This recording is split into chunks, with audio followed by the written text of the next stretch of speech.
Dear students, in this module, we shall discuss three major properties of action potentials. These are the refractory period, accommodation, and adaptation.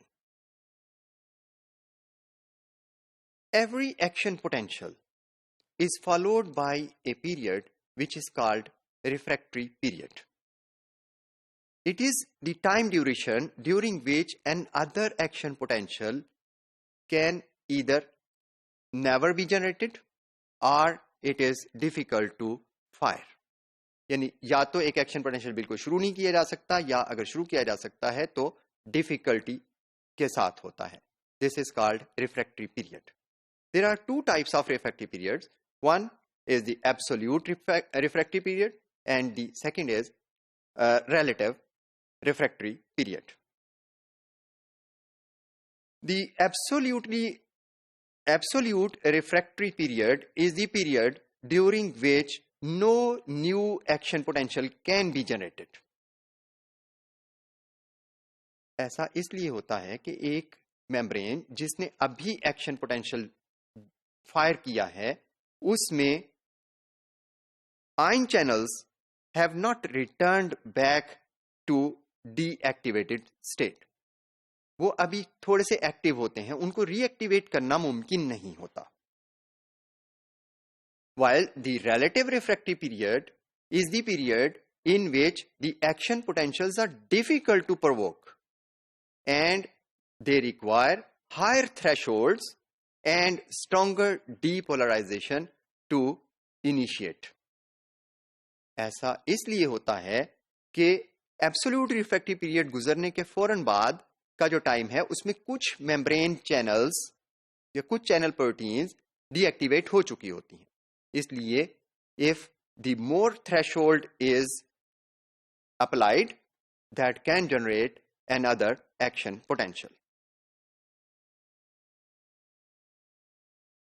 The significance of refractory period is that the interval between two action potentials cannot be shorter than absolute refractory period.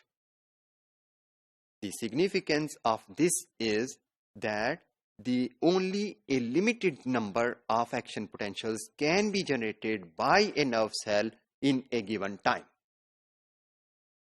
It decreases the fatigue of the nerve fiber.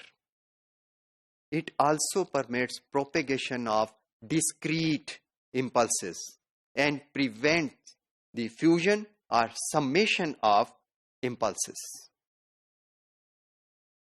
Yes, students, another property of action potentials is the property of accommodation. This is a characteristic of excitable membranes. If a neuron is continuously being stimulated by a series of subthreshold depolarizations, there happens a decrease in the excitability of the membrane.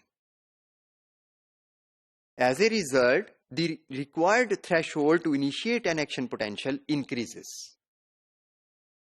It happens due to change in the sensitivity of the membrane channels. जिनको मुसलसल अगर सब threshold stimuli मिलते रहें तो वो insensitive या less sensitive हो जाते हैं और फिर एक्शन पोटेंशियल्स उस थ्रेशोल्ड पर प्रोड्यूस नहीं करते. In addition to accommodation, the excitable membranes also have the property of adaptation. It is defined as the reduction in the frequency of action potentials in a neuron due to a sustained stimulus.